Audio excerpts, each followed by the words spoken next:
Bonjour, Madame Muller. Bonjour. Vous allez bien? Ah oui, très très très bien.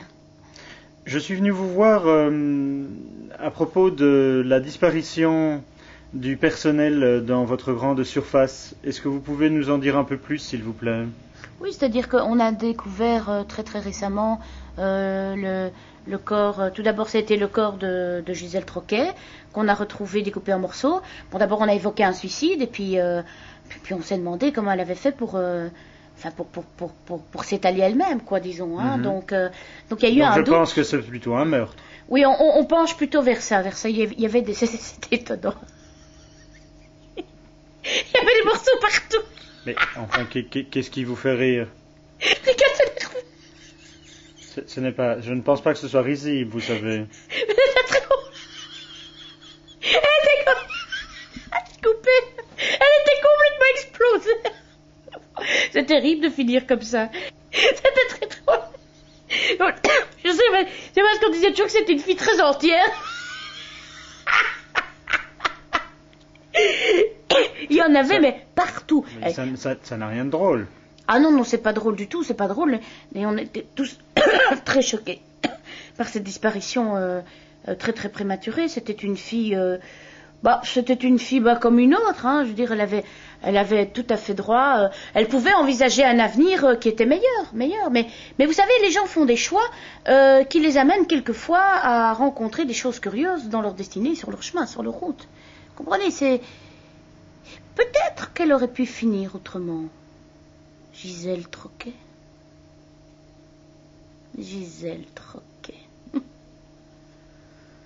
Gisèle Troquet. Ça se trouve, elle n'a pas souffert, hein. Vous savez, ça va... Il faut voir la mort. La boucherie...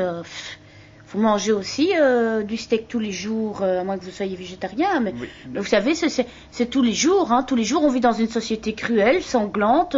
Il suffit de regarder à la télévision. Oui, d'accord, et c'est assez terrible. On parle d'une jeune fille. Je veux dire, cette fille serait partie en Thaïlande, elle serait peut-être morte aussi, quoi. Hein. Oui, d'accord. Donc, il faut voir aussi. Quand ton heure est là, elle est là. Hein, c'est comme ça, mais c'est triste. Hein. Madame Muller. Oui. Nous parlons ici d'une jeune fille qui a disparu, qui a été découpée. Oui. En différents morceaux. Et alors, Dupignon a voulu les couler au rayon côtelettes, au moment où il y avait une promotion donc sur les côtelettes, qui n'a d'ailleurs pas du tout bougé, je tiens à le dire. Donc la promotion sur les côtelettes est toujours d'actualité. Disons que ça c'est la qualité des magasins vedettes, c'est qu'ils n'ont pas voulu aller changer le truc par rapport à ça, parce que bon, faut quand même pas déconner.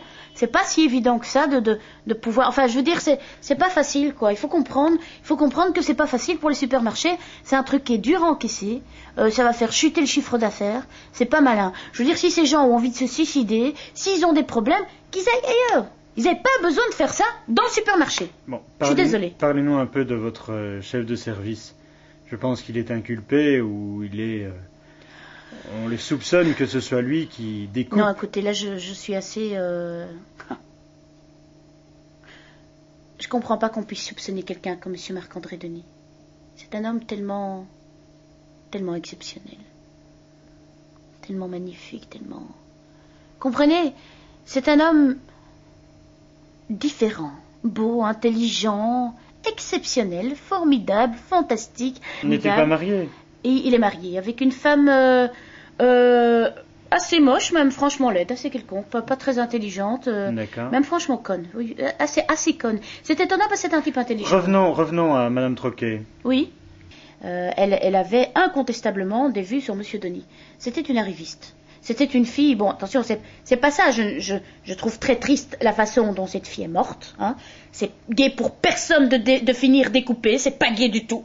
C'est pas gai, je m'excuse, c'est pas drôle, ça n'a rien d'amusant, mais il faut voir ce qu'il en est. Hein. D'accord. Bon, elle a peut-être cherché finalement. Hein. Toutes les filles avaient des vues sur votre... Marc-André Denis, non. Non, c'était... Non, enfin... Disons qu'il n'y a rien à faire, c'est un type qui plaît. Hein. Il est beau, je vous l'ai dit, il a quelque chose... C'est une sorte de carambolage génétique entre Clark Gable et Bobby Ewing. Voilà. Clark Gable et Bobby Ewing. Ça doit faire joli. Dites, et vous avez une idée, vous, sur qui pourrait perpétrer ces meurtres? Oh non, non, pas du tout, non, je n'ai aucune idée. Vous avez été entendu par la police quand même. Ah, bien sûr, tout le personnel a été entendu par la police. Vous savez, bon, on n'a pas plus de choses à dire que ça, hein. Y a-t-il encore d'autres filles, vous pensez, qui vont disparaître? Mais ça, on n'en sait rien. Nous, on a pensé, après le premier meurtre, que ça allait s'arrêter là. Et vous n'avez C'est pas inquiétant. peur? Et vous n'avez pas peur pour vous? Non, Bon. Eh bien, merci madame... madame ou mademoiselle? mademoiselle Muller. Merci mademoiselle Muller pour ces informations et nous espérons que vous serez encore en vie quelque temps. Oui, parce que j'ai encore pas mal de choses à découvrir dans mon existence.